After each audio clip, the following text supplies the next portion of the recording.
Bonjour à toutes et à tous et bienvenue au Café du Market. Je le vois des échanges que j'ai régulièrement avec des CMO, vous êtes de plus en plus nombreux à envisager de tester l'influence en 2026. Et donc l'idée de l'épisode d'aujourd'hui, c'est justement qu'on puisse voir pourquoi tester l'influence, comment est-ce qu'on l'intègre dans une stratégie marketing B2B, et puis comment est-ce qu'on peut aussi essayer de mesurer son impact, même si c'est pas forcément un des leviers qui est le plus facilement traquable. Pour parler de ce sujet-là, je suis aujourd'hui avec Benjamin Fredge, qui est fondateur de Cast. Bonjour Benjamin. Salut Axel, merci de me recevoir.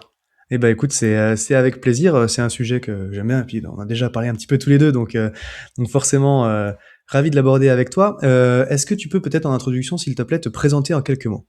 Ouais, bien sûr. Donc moi, je suis le CEO et fondateur de Cast, qui est donc une agence de marketing d'influence B2B. Donc notre travail au quotidien, c'est de créer des partenariats entre des leaders d'opinion professionnels et des marques B2B.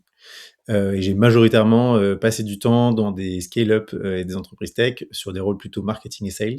Et notamment, avant d'entreprendre, j'ai passé 3 ans chez Exa, à l'époque ça s'appelait Ok. eFounders, où Hmm. j'étais en charge du go-to-market des entreprises du portefeuille. Ok, très cool. Oui, c'est vrai que c'est, tu vois, donc toi, agence, c'est un sujet qui se structure de plus en plus. Évidemment, on a l'habitude du B2C, le levier influence, c'est quelque chose qui est largement investi par les marques parce que le parcours d'achat est plus court, on va dire, donc c'est peut-être plus facilement traquable. On a moins l'habitude en B2B, mais on le voit de plus en plus. Tu vois, moi, par rapport, je pense, deuxième semestre 2025, j'ai rarement autant été sollicité par des boîtes. Je pense que depuis les 3 ans d'avant d'existence du podcast, donc il y a des agences aussi qui se structurent, il y a des outils petit à petit qui commencent à arriver. Donc on voit bien que l'influence B2B, ça commence à être un sujet qui est, ben, prend en maturité, en tout cas, qui émerge. Donc l'idée, peut-être pour démarrer le sujet, c'est, j'aime bien toujours commencer par le pourquoi. Parce que c'est bien de savoir comment, mais c'est mieux de savoir pourquoi on le fait. Pourquoi faire de l'influence? Quelle place lui donner dans une stratégie marketing? Ouais. Alors le ou les sujets principaux pour lesquels on nous sollicite en général, c'est finalement assez commun et effectivement, il y a eu un vrai point de bascule, en tout cas en Europe, en 2025, un peu plus fréquent comme un peu plus, vieux comme d'habitude, Qu'aux aux US. US notamment. Mais principalement, motivé par 2 choses. D'un côté, on a une saturation des canaux d'acquisition traditionnels. Donc on a des gens qui nous disent, «Mes campagnes de prospection, mes campagnes de publicité, ma stratégie SEO, il y a 2 ans, 3 ans, 5 ans, j'avais X, aujourd'hui j'ai 3 fois moins. Ouais, Et donc il y a un besoin presque vital pour les entreprises d'aller chercher un second souffle, parce que mécaniquement, elles se rendent compte qu'en investissant 100 en année N-1 et en année N, elles ont pas le même résultat. Donc ouais. comme c'est une tendance de fond, par ailleurs, d'un point de vue macro, c'est nécessaire pour elles de réinventer un peu ce modèle de distribution et d'aller à la recherche d'un second souffle. Et en miroir de ce phénomène, on voit, et les prospects, les clients, les gens avec qui on discute le voient aussi, que le parcours d'achat du decision maker en B2B a beaucoup changé. On est passé d'un monde, et là-dessus les chiffres sont assez clairs, où il y a 10-15 ans, on allait faire une sorte de mini-étude de marché ou contacter tous les commerciaux de la place pour se faire une idée, etc. Mhm. À un mode de décision qui se fait beaucoup plus en chambre, beaucoup plus en autonomie. Et donc aujourd'hui, on estime, en fonction des études, des sondages, etc., mais de LinkedIn à Gartner, enfin tout le monde s'accorde à dire qu'entre 80 et 90% de la prise de décision, elle se fait en autonomie. Mhm. Donc ce qui va avoir du poids dans la prise de décision de votre client ou de vos prospects, euh, c'est beaucoup plus aujourd'hui la communauté, les pairs et les leaders d'opinion. C'est vraiment ça qui va avoir une force de prescription. Et quand on est contacté par un prospect euh, parce qu'il a un besoin qui est identifié, en général, il reste plus beaucoup de la prise de décision à faire, voire elle est déjà faite, ou quasi. Ouais. Et donc ces deux phénomènes frontalement créent un espèce de carrefour qui est très propice à l'émergence de l'influence, justement, du marketing d'influence en B2B. Et on le voit notamment, les créateurs de contenu, ou en tout cas les leaders d'opinion qui créent des audiences pour partager leur expertise, ont largement explosé sur LinkedIn, sur YouTube. On travaille beaucoup avec des gens qui ont des newsletters ou des podcasts. Mhm. Donc ça s'est énormément professionnalisé. Ouais, OK. Oui, donc du coup, c'est ça, c'est au final, j'allais dire un petit peu la perte de vitesse, enfin, j'ai l'impression qu'on en parle depuis longtemps, mais c'est vrai qu'on l'observe notamment sur les leviers ads, où effectivement, c'est de plus en plus cher, pour avoir, des performances qui sont, somme toute, soit en berne, soit en tout cas, faut mettre plus pour maintenir le même niveau de performance. On le voit aussi, mine de rien, tu vois, je pense à LinkedIn, parce que quand on parle d'influence, c'est vrai qu'il y en a plein de gens qui vont partir d'abord là-dessus, enfin, qui pensent aussi à ça, mais en organique, en tout cas, le reach, il a beaucoup baissé aussi. Donc, quand on poste par la boîte ou même par les profils, des fois, de personnes de l'entreprise, bah, c'est aussi compliqué d'aller chercher le même volume d'impression qu'on pouvait avoir il y a quelques années. Et donc, effectivement, ces influenceurs, comme tu dis, leaders d'opinion qui ont réussi à consolider des belles audiences, en tout cas, c'est un relais qui permet d'aller chercher du reach. Oui, pardon. Non, j'allais dire tout à fait. Et la différence, peut-être, enfin, une des différences avec le B2C, c'est que ces gens-là en B2B, en écrasante majorité, ils ont une expertise. Ils sont identifiés pour une expertise.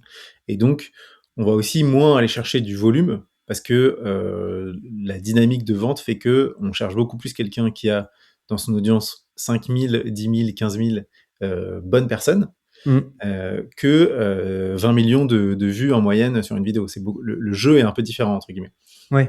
Donc effectivement, on est un peu moins sujet, on l'est quand même, mais à ces espèces de fluctuations algorithmiques des réseaux sociaux.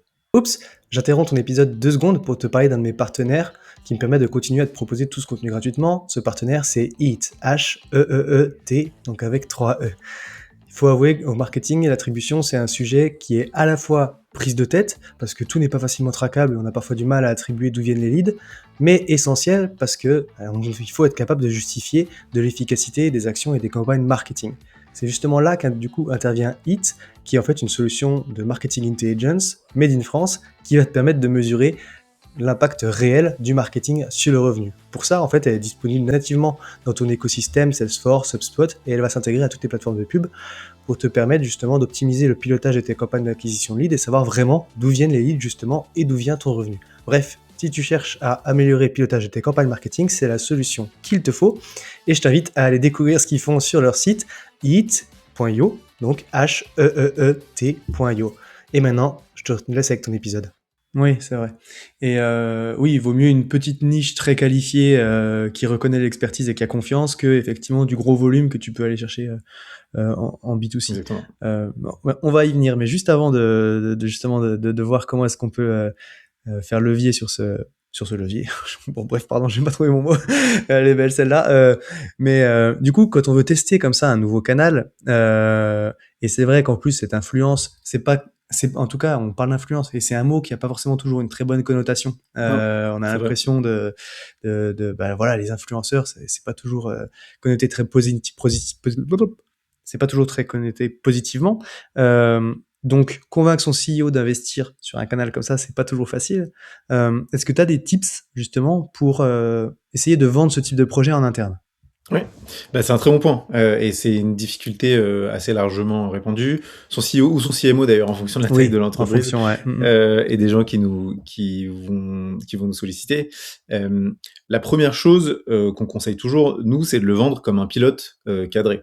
La réalité, c'est que le marketing d'influence, c'est pas un canal qui est bon marché. Travailler avec un leader d'opinion, ça coûte beaucoup plus cher que d'envoyer une campagne de prospection, par exemple.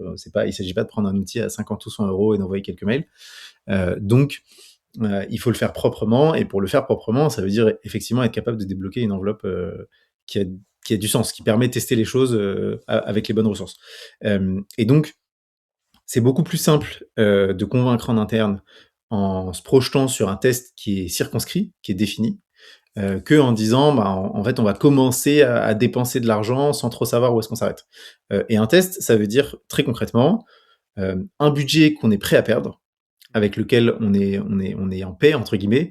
Et ça peut être, on a eu différents niveaux de créativité, mais ça peut être tout bêtement des queues de budget, des résidus, ça peut être prendre une poche d'un canal typiquement ads ou d'une mission freelance qui se fait pas pour le tester. Ça peut aussi être, pour les plus analytiques qu'on a pu rencontrer, se dire, en fait, je modélise la perte de performance marginale que j'ai sur l'année dernière ou sur les 2 dernières années, ça m'a fait perdre X, donc en fait ce X, si je l'investis aujourd'hui, je suis presque à zéro, quoi, d'une certaine façon. Donc, cadrer vraiment le projet sur le budget, sur le volume. On dit qu'on va travailler avec 5, 10, 15 leaders d'opinion sur le sujet, sur la cible, voilà, tous ces éléments-là, de façon à présenter quelque chose qui est un peu compact, qui est défini en interne et qui donne de la visibilité. Parce qu'effectivement, un des freins souvent, c'est de se dire comme c'est pas un canal programmatique, on sait pas fondamentalement ce qu'on va pouvoir en obtenir. En tout cas, quand on démarre. Nous, on a plein de façons de dérisquer ces points-là, mais en pratique, c'est pas toujours très clair. Là où, quand je fais de l'outbound, je suis capable de dire j'ai contacté 1000 personnes, ou alors si je lance une campagne sur LinkedIn Ads, on va me dire vous allez avoir 1000 clics. En influence, c'est un peu plus, c'est un peu moins clair au démarrage. Et une fois qu'on a ça, effectivement, aller jusqu'à un niveau de finesse, enfin aussi précis que nécessaire. Je mentionnais la cible, mais donc l'objectif, à quoi ressemble le succès? Est-ce que si on génère 1 million d'impressions, un CPM qui est intéressant, ça marche? Est-ce que si, en fait, non, parce qu'en réunion, on nous validera pas un deuxième budget, et donc il faut plutôt aller chercher de la génération de leads ou de la considération. Voilà, essayer de se projeter et de forcer surtout en interne les gens à se projeter à la fin de la campagne, et dans quelles conditions on estime qu'on fait face à un succès ou pas. Ça, c'est un peu pour la partie interne. Et après, pour la partie conviction, aujourd'hui, j'invite tout le monde à utiliser le contexte macro, et que les gens qui nous écoutent me contactent, on a 1 million d'exemples. En fait, aujourd'hui, on arrive à un niveau de maturité qui fait qu'on croule sous les ressources qui prouvent ou qui documentent, ce qui n'était pas le cas il y a 1 an ou 2, des succès notoires sur l'influence. OK. Quand on est une boîte de la tech, un SaaS par exemple, on peut pas passer à côté de Anthropic, OpenAI, Notion, Gamma, Canva, tous ces boîtes-là qui investissent des montants massifs dans l'influence. Donc, à minima, il y a une boîte dans la tech qui est aussi un SaaS B2B, qui a un modèle de go-to-market proche d'une autre, qui fait de l'influence, et ce depuis plusieurs années. A priori, ils sont pas trop bêtes, ils y vont. Et dans un monde parfait, ce qui arrive souvent, surtout quand on regarde un peu les US, ce qui est très probable, c'est que vos concurrents en fassent déjà. Et dans ce cas-là, c'est un peu un no-brainer qu'à minima, il faut le tester. D'autant plus que l'influence, c'est à ceci de un peu exceptionnel que on plante un peu des drapeaux. Donc si on travaille avec Axel, bah, mon concurrent pourra pas travailler avec Axel. Ça n'a pas de sens pour Axel de travailler avec... ça en fait un homme sandwich. Donc voilà, donc je dirais bien cadrer le pilote pour récapituler, bien cadrer le succès, les objectifs, la cible, etc. Et puis utiliser le contexte macro pour rassurer et amener un peu de preuve sociale, entre guillemets. Ouais, OK. Écoute, tu as fait le résumé à ma place, donc c'est parfait. Mais et tu disais, en termes d'enveloppe, effectivement, c'est un budget défini. Tu as des recos, tu vois? Je sais pas, alors c'est difficile parce que ça va dépendre un petit peu des paniers moyens, Mmh. et puis de ce qu'on est capable de mettre d'habitude, peut-être en coût par lead, tu vois? Je sais pas si on compare avec, LinkedIn, par exemple, ou des trucs comme ça, mais t'as une idée pour estimer la taille de l'enveloppe? Tu vois, est-ce qu'on parle de 500? Est-ce qu'on parle de 5000? Est-ce qu'on parle de 20 000? C'est quoi à peu près les ordres moyens de projets pilotes? Ouais.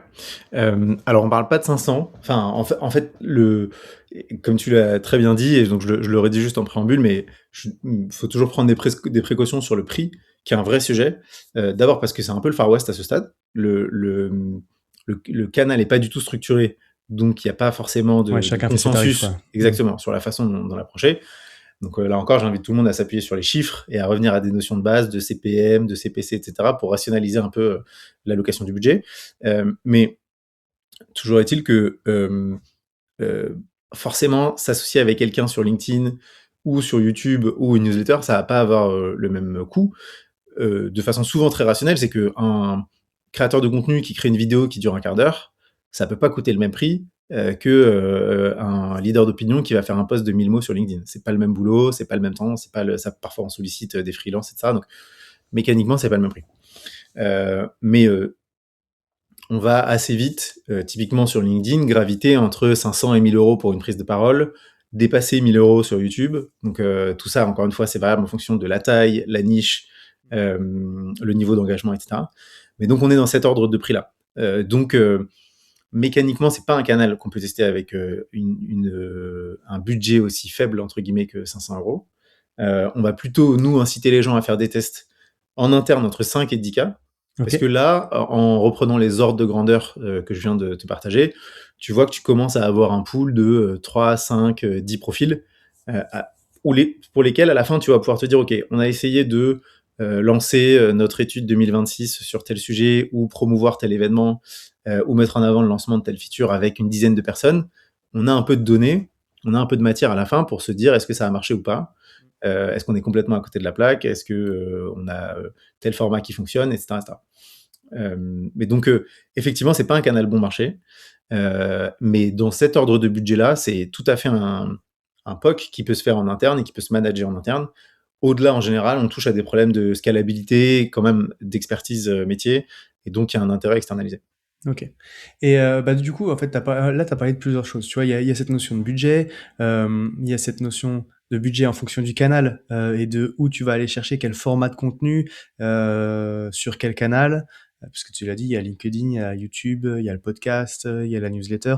En fonction des objectifs, du coup, bah, effectivement, tu parlais de CPM, de CPC, il y a le coût par lead, mais au final, on va pas aller chercher. Enfin, on n'obtient pas la même chose d'un épisode de podcast qu'on va l'obtenir d'un post LinkedIn, qu'on va l'obtenir d'un encart dans une newsletter ou d'un contenu qui est co-créé, par exemple. Donc, la question sur laquelle je voulais aboutir, c'est en fait comment, et fourre-tout, mais comment tu structures une stratégie d'influence marketing en B2B? C'est quoi les canaux, formats envisagés, peut-être en fonction des objectifs que tu as définis? En gros, comment est-ce qu'on approche ce sujet? Parce que tu as parlé de construire un POC pour le tester, effectivement, avec une enveloppe définie et des objectifs qui sont bien fixés, mais du coup, euh, la question, en fait, c'est ça, c'est quoi les différents types d'influence et puis sur quoi est-ce que tu vas miser en fonction des objectifs que tu recherches? Mhm. Ouais, alors, c'est un très bon point parce que souvent, c'est une question qui revient. Les gens ont tendance à se focaliser presque en premier lieu sur le canal et le format. Alors qu'en réalité, le canal et le format, c'est évidemment la partie émergée de l'iceberg, mais c'est que l'aboutissement de tout le travail de fond qui nous permet de déterminer quel est le bon canal et quel est le bon format. Le travail initial, c'est de façon très basique, effectivement, quel est l'objectif? Est-ce qu'on va chercher de la notoriété? Est-ce qu'on va chercher de la considération? Est-ce qu'on va chercher de la génération de leads? Est-ce qu'on veut aller directement chercher du revenu? Ça va influer, in fine, et sur le canal et sur le format. Qui est-ce qu'on cible? Quelles ressources on a à notre disposition? Quelle est la raison de notre communication? Donc tout ça va influer. Si on cible, je dis n'importe quoi, des créateurs de contenu, ou si on cible des CFO de boîtes du CAC 40, on voit bien tout de suite que c'est pas des gens à qui on va parler de la même façon. Si on veut faire de la notoriété ou de la génération de leads non plus, si on a 10K, 20K, 5K ou 100K, si on veut soutenir un lancement de produit, si on veut attaquer un nouveau pays, etc. Tout ça, c'est des critères qui vont influer sur l'équation. Donc en fait, le vrai sujet, c'est ça.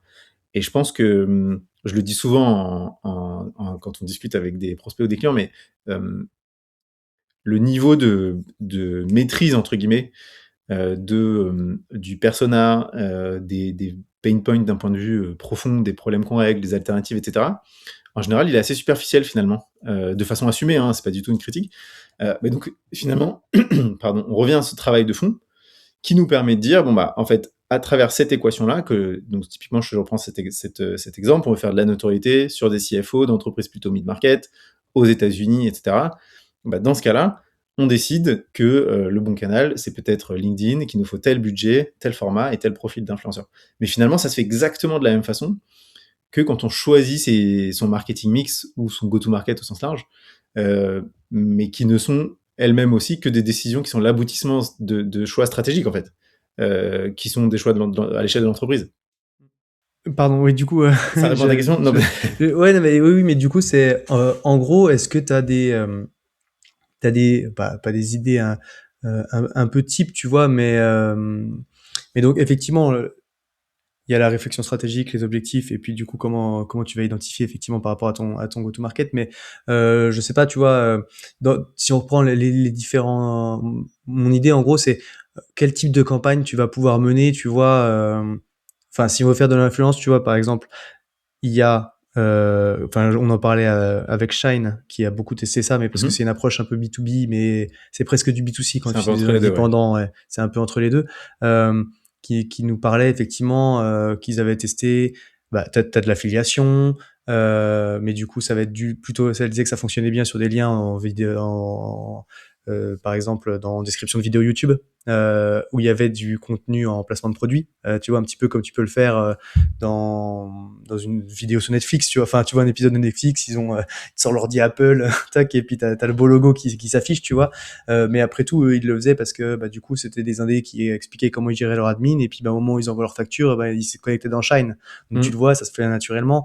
T'as parlé de post LinkedIn tout à l'heure. C'est vrai qu'il y a des pré-rolls dans des podcasts ou dans des trucs comme ça. Tu peux avoir des encarts dans des newsletters. Tu peux avoir bah, tu vois, encore une fois, Shine, ils avaient organisé un événement sur 3 jours, je crois, ou sur ouais, 2-3 jours bah, du coup, c'était un événement digital. Donc là, pour le coup, tu es très axé lead gen. Mais en gros, la question, effectivement, ma question, c'était celle-là. Et du coup, j'ai fait une question fleuve. Mais ouais, quel type de campagne activer peut-être en fonction de tes objectifs, tu vois? Alors, je vais essayer de pas te laisser avec une réponse, ça Ouais. dépend.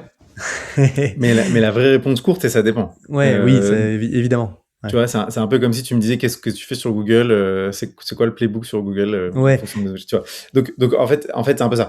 Mais le vrai sujet, c'est que c'est d'être capable d'aligner ces deux choses-là. Et c'est intéressant ce que tu mentionnes en termes de format et de disparité de ce qu'a pu faire Shine, parce qu'on retrouve cette même disparité qui, à la fin, dépend de la créativité des équipes qui ont la maîtrise de ces canaux-là. Je prends l'exemple de Ramp, qui est une très belle scale-up financière aux US, enfin qui se concentre sur le marché US pour l'instant.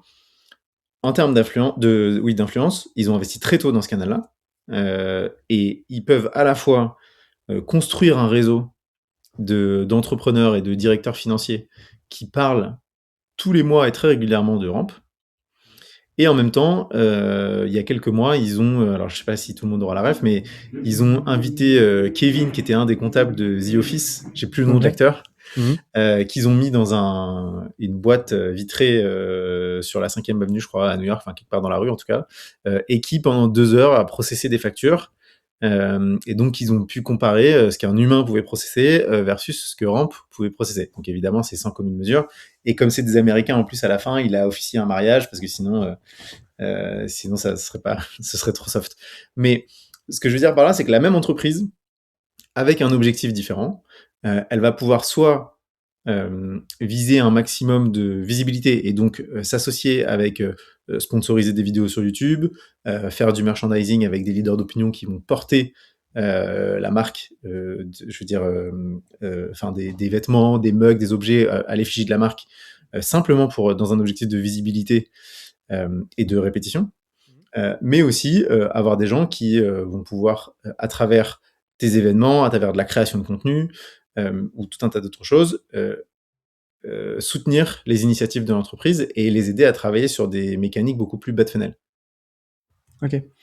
En fait, tu vois, je reviens par rapport à ça parce que la question, bah, typiquement, tu vois, moi, il y a quelques semaines, euh, j'ai eu 2 cas très différents de marketeurs très différents où il y a quelqu'un qui est arrivé en me disant ah mais en fait moi j'ai un besoin lead gen, qu'est-ce que tu pourrais faire, tu vois? Et puis je dis bah je sais pas, moi je construis pas tes campagnes marketing, tu vois, enfin dans la relation, enfin moi je peux te proposer quelque chose parce que je suis marketeur, donc évidemment j'ai des idées, tu vois, mais après tout c'est pas forcément à moi de concevoir, tu vois, ta campagne. Qu'est-ce que tu veux pousser? Est-ce que tu as des contenus? Est-ce que tu as des, tu vois, parce que ah bah oui, mais un rôle sur podcast, c'est peut-être pas trop lead gen. Bah non, effectivement, un rôle sur podcast, c'est pas lead gen, tu vois, c'est plus notoriété. Lead gen, c'est pas comme ça que ça va marcher, quoi. Alors que d'un autre côté, j'ai eu un autre contact avec qui est arrivé en disant bah voilà, nous on a tel événement.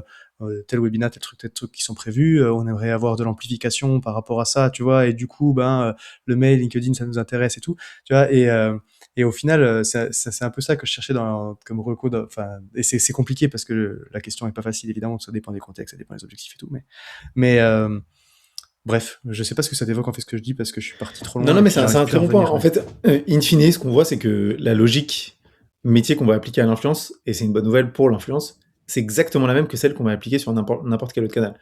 On a besoin des fondations, des bases, de savoir qui est-ce qu'on cible, dans quel objectif, avec quelles ressources, etc. Et on a besoin d'une matière préexistante. Effectivement, dans les gens avec lesquels on travaille ou les gens qui exploitent bien l'influence, il y a effectivement aussi des gens qui disent ah bah tiens, on va sortir un rapport 2026 sur les bonnes pratiques X ou Y dans notre secteur. Et là, on peut appliquer entre guillemets un facteur multiplicateur en s'associant avec des leaders d'opinion. Le premier va écrire l'introduction, le deuxième va écrire un business case, le troisième un témoignage. Et donc tout d'un coup, le rapport prend une autre épaisseur. C'est pas juste le e-book éternel de la marque qui te donne ses prédictions sur 2026. C'est une prise de parole qui fait autorité entre une marque de premier plan et des leaders d'opinion qui eux-mêmes font autorité parce qu'ils sont légitimes. Et de la même façon, on va utiliser un pool de 10, 15, 20 personnes qui vont être ce qu'on appelle nous des broadcasters, donc qui vont nous aider à diffuser cet asset marketing à leur audience, amplifier comme tu le disais. Et eux-mêmes, ils n'ont pas le sentiment de jouer le rôle d'homme et de femme sandwich parce que tout ce qu'ils font, c'est utiliser un contenu qui a de la valeur et le partager à leur audience avec un angle qui leur est propre. Donc effectivement, c'est très compliqué, comme sur n'importe quel autre canal, d'avoir une réponse fourre-tout, ou en tout cas une réponse qui irait à n'importe quel cas d'usage, de type bon bah qu'est-ce qu'il faut faire. Mais en tout cas, je pense que la chose à garder en tête, c'est quel que soit l'objectif, quasiment quelles que soient les ressources et quel que soit le contexte, aujourd'hui l'influence est arrivée à un niveau de maturité qui fait que c'est un canal qui est en mesure de contribuer au marketing mix. Ouais, voilà. Et au final, c'est ça. Et du coup, par rapport à là où tu arrives à ta conclusion, c'est presque, en fait, c'est le brief, tu vois. C'est l'influence, ça peut avoir de l'impact presque un peu partout dans le funnel. Et je pense que tu vois, de t'entendre là, du coup, c'est à là que je voulais arriver en fait avec ma question. C'était effectivement, c'est d'avoir bien cadré le brief quand même en amont, comme un canal marketing classique de euh, qui tu cibles, pourquoi tu le cibles, d'avoir quand même au final de savoir ce que tu veux pousser aussi ou voilà la création de la campagne c'est comme une campagne marketing classique en fonction des objectifs tu vas pas aller chercher potentiellement les mêmes personnes ou les mêmes canaux les mêmes leviers euh, et l'influence ça peut être en fait n'importe quel canal il y en existe sur LinkedIn il y en existe sur YouTube il y en existe sur les podcasts dans les newsletters et de la même façon que tu vas faire du paid ou de l'organique ou des posts sur les réseaux sociaux et ben tu vas pas aller chercher les mêmes canaux d'influence au final selon ton objectif quoi. Exactement, et j'irais même plus loin, il faut même sortir de la logique de canal parce que finalement, et c'est pour ça que j'avais une présentation un peu générique en préambule, mais on est vraiment dans une logique de partenariat. Et donc, euh, une partie, nous, des partenariats qu'on construit, ils se situent même pas dans le cadre de la création de contenu sur des réseaux sociaux. Et ça peut tout à fait être l'organisation d'un événement digital ou physique. L'été dernier, on a organisé pour un client qui faisait de la vente enterprise, hein, mais un dîner dans un resto étoilé avec un top leader d'opinion, une dizaine de prospects, ça a très bien marché. Et tu vois, là, il n'y a pas de canal, il y a pas de contenu, etc. Mais simplement, c'est l'expertise d'un leader d'opinion qui permet d'attirer l'intérêt d'une audience qui lui fait déjà confiance et auprès de qui la marque veut communiquer. Et l'association de la marque au leader d'opinion, par effet de halo, donne une légitimité, un espèce de transfert de confiance à la marque. Ouais, Donc en fait, il faut même prendre plus de hauteur que les canaux en tant que tels. Et vraiment, le champ des possibles est très large. Aujourd'hui, on voit des marques qui, Zapier par exemple, tout récemment, qui a invité une vingtaine de créateurs dans le Nevada pour faire un événement, créer du contenu, etc. Là-dessus, il n'y a pas de canal, enfin, il n'y a pas de. On ne circonscrit pas l'influence à du contenu sponsorisé sur des réseaux sociaux. Ouais, c'est intéressant ce que tu dis, cette idée, enfin cet exemple-là de dîner, au final, il est super intéressant parce que c'est ça, ça montre qu'en fait, l'influence peut avoir 1000 visages, on va dire, en fonction de, c'est Mhm. limité par ta créativité. Et tu vois, je crois que c'est SEMrush qui avait organisé un événement comme ça, où ils avaient réuni, pareil, des créateurs, un week-end dans une maison, Exactement. dans le sud de la France, là, et puis du coup, ils s'étaient fait une espèce de petit concours, création de contenu LinkedIn, machin, Ouais, exactement. et au final, c'est bon, c'est super intéressant. Mais du coup, c'est pareil. C'est qu'est-ce que tu vas chercher par rapport à ça. Et donc, un des enjeux de ce canal, de ce levier-là aussi, au final, c'est bah, la mesure. Au final, qui fait qu'on a du mal à aller sur ce canal-là. Est-ce que tu as des bonnes pratiques? Est-ce qu'il y a des choses que tu vois? Comment est-ce que tu fais pour mesurer l'efficacité de l'influence? Sachant qu'en plus, bah, c'est ce qu'on a dit, bah, si c'est un dîner avec une personne qui vient et puis tu as réussi à inviter des gens, bah, pour le coup, voilà, ça va être très facile à suivre. C'est moins évident sur un podcast et un placement dans un podcast. C'est peut-être un peu plus facile sur LinkedIn, encore que, tu vois, qu'est-ce que tu mesures? L'impression, je sais pas, des coupons, parce que du coup, tu vas pouvoir avoir des trials, enfin, voilà. Ouais, tout à fait. Bah, en effet, et pour le coup, la mesure, c'est un vrai sujet sur lequel je pense il y a encore une marge de maturité à aller chercher pour le coup. Euh, mais d'abord, on en revient là encore à des espèces de fondamentaux et des standards qui rassurent et qui fonctionnent très bien. À savoir, comme tu le disais, que si on vient faire de l'impression, pardon, de la notoriété, bah, c'est l'impression et le CPM, etc. qu'on va regarder. Si on veut faire de la considération à travers la co-organisation du coup d'un événement, la production d'un contenu de référence, etc., et ben, on va regarder le nombre de participants, le nombre de téléchargements, le coût par lead, etc. Et puis, même chose si on veut faire du revenu. Donc là-dessus, on en revient finalement à des mécaniques assez classiques, qui sont tout à fait accessibles pardon, et tout à fait utilisables dans l'influence ou sur les réseaux sociaux.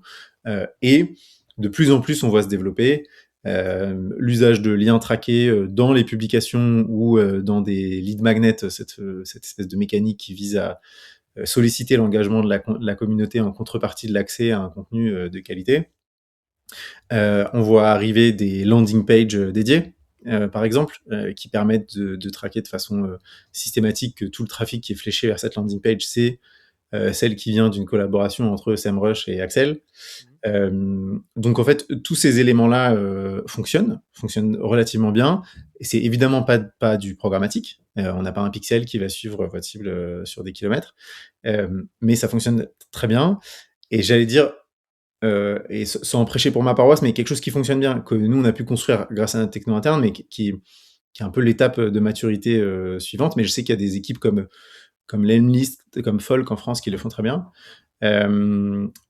C'est finalement collecter l'intégralité des engagements, des commentaires, etc., quand on parle de contenu sur les réseaux sociaux, donc de gens qui ont interagi finalement avec nos prises de parole, et être en mesure de sonder, entre guillemets, son CRM pour voir si ces connexions-là, elles ont terminé en opportunité. Et donc nous, effectivement, on a reconstruit ça avec nos technos internes, mais l'idée, c'est de dire, je dis n'importe quoi, on a un lancement, on a une campagne sur LinkedIn, pendant 3 mois, on prend la parole, on a généré plusieurs milliers d'interactions. Ces interactions, que ce soit à la maille contact ou à la maille compte entreprise, on va les enrichir, les monitorer, et puis on va créer via un connecteur au CRM une sonde qui va pouvoir nous dire si dans un mois, Axel de SEMrush, il a booké une démo, ben, c'est peut-être pas du trafic direct parce qu'on sait qu'en fait, pendant 3 mois, il a interagi, en tout cas, il a vu passer la marque plusieurs fois sur LinkedIn. Ok. Donc, il y a une première couche, entre guillemets, qui est relativement classique, qui revient au même mécanisme qu'on trouve sur d'autres canaux. Et après, en fonction du niveau de maturité, on peut aller beaucoup plus loin. Mais je pense, il faut déjà avoir un petit peu d'expérience pour en arriver là. Ok. Ouais, donc si on prend, t'as dit effectivement, bon bah par rapport à l'objectif, t'as les classiques top of funnel, un peu impression, engagement, visibilité du contenu. T'as, bah, si effectivement il y a des contenus où il y a des formulaires, il y a des soumissions de Mhm. formulaires qui vont te permettre de le tracer. Les liens traqués, donc UTM, classique, et le landing page dédié. Donc ça c'est sympa aussi parce que du coup pour le coup t'es sûr. Ouais. Normalement si tu peux pas arriver par ailleurs, c'est que c'est pas mal. Moi j'avais vu aussi. Tu vois, enfin pour le coup c'est un truc qui existe pas mal en B2C, mais t'as des espèces d'offres spéciales avec des coupons, tu vois, où t'as le nom de la personne et en fait si tu utilises mon coupon, bah t'as je sais pas 2 mois d'essai gratuit ou alors machin, et donc là tu peux bien le suivre aussi. Ça c'est un penchant, c'est un peu dans le style de l'UTM, mais quand même un peu différent. Ça fonctionne bien aussi quoi. Et puis après du coup t'as cette logique toi effectivement d'aller chercher les interactions avec les posts qui vont te permettre sur le long cours de dire bah écoutez il y a eu un touch point par rapport à ça, par rapport à un de ces posts à un moment ou à un autre dans le cycle de vente quoi. Ouais, exactement. Et ça nous permet de vraiment voir quelle quantité, quelle proportion du pipe on a réussi proprement à influencer, et dans le temps. Enfin, parfois, on peut le voir 3 ou 6 mois après. Ouais, et puis tu as utilisé le bon mot, ça c'est influencé, c'est pas forcément généré. Mhm. Faut voir aussi, c'est un touch point dans un cycle de vente B2B qui s'allonge, qui sont de plus en plus complexes, sur lesquels aussi on a peut-être moins la main qu'à une époque, quoi. Ouais, bien sûr, mais c'est aussi le cas, je pense, d'autres canaux. Finalement, les campagnes Google Ads, les campagnes de prospection ou même de cold calling des commerciaux, c'est qu'un maillon de la chaîne, c'est qu'un élément parmi tout un mix, et on sait très bien en B2B que, vu la longueur et la complexité des cycles de vente, c'est le cumul qui va faire la conversion. Et quand bien même j'ai répondu à un call de prospection et j'ai finalement booké une démo, il est très probable que en fait, j'ai déjà été un petit peu convaincu avant, en tout cas qu'il y ait d'autres éléments qui précédaient ce call qui ont participé à me faire accepter de prendre un rendez-vous. Ouais, ouais. Et puis bah on en parlait un petit peu aussi en dehors. Au final, c'est un peu toute la problématique de l'attribution. C'est que si tu le testes, faut aussi accepter qu'il y a des choses qui sont pas mesurables, dans le sens où bah tu vois, enfin, je reprends l'exemple du podcast parce que c'est celui que je connais, mais bah typiquement quand tu écoutes le podcast pendant 2 mois, tu vas entendre le même nom de la marque une fois par semaine, on va dire. Et puis, en fait, peut-être que dans 6 mois, tu iras taper le nom directement dans Google, ça arrivera sur ton site, et puis en fait, tu seras incapable de le traquer. Ça, c'est le genre de truc. Voilà, faut accepter aussi les limites. Faut en avoir conscience, en tout cas, que ça existe quand on construit son modèle d'attribution, quoi. Ouais, tout à fait. Mais ça, à la limite, c'est une limite absolue du tracking. Ouais. Et du coup, elle s'applique effectivement en influence de la même façon. Mm. Carrément. Écoute, très cool, merci pour tout ça, Benjamin. Si jamais il y avait un petit conseil que tu voudrais retenir un petit peu de ce qu'on s'est dit, une chose à mettre en avant, tu voudrais retenir quoi? Alors je pense que pour les gens qui nous écoutent et qui, appréhendent, aujourd'hui le sujet c'est plus vraiment, «Est-ce que je dois y aller?» C'est vraiment, «Comment je peux le faire? À quel moment?» et cetera. Donc je pense qu'il faut le faire et il faut le faire rapidement parce que comme je le disais, c'est un canal, sur lesquels qui crée un vrai appel d'air aujourd'hui, qui a un vrai engouement et quand vos concurrents auront mis des drapeaux, vous pourrez plus forcément y aller. Hem et après les autres conseils, ils sont plutôt de l'ordre de l'approche, mais il faut le voir plutôt comme un réseau d'ambassadeurs, l'influence.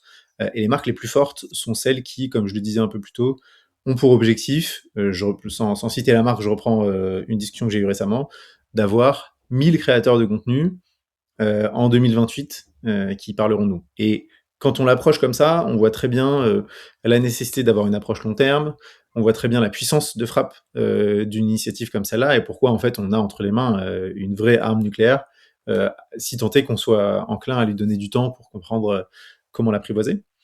Euh, le deuxième point, c'est avoir en tête que ça s'intègre dans toutes les stratégies, et on a parlé un peu de contenu, on a parlé d'événementiel, on a parlé enfin, digital et physique d'ailleurs, et donc on voit bien que l'influence, en fait, ça vient un peu hydrater l'intégralité du mix, et ça collabore à bien des égards auprès de différents membres de l'équipe, ou en tout cas de différentes initiatives. Et nous, c'est très fréquent que les équipes avec lesquelles on travaille, ce soit absolument pas, on n'est pas un point de contact, mais il y ait la personne de product marketing, la personne de content marketing, la personne qui organise un événement, tout ça, c'est très fréquent.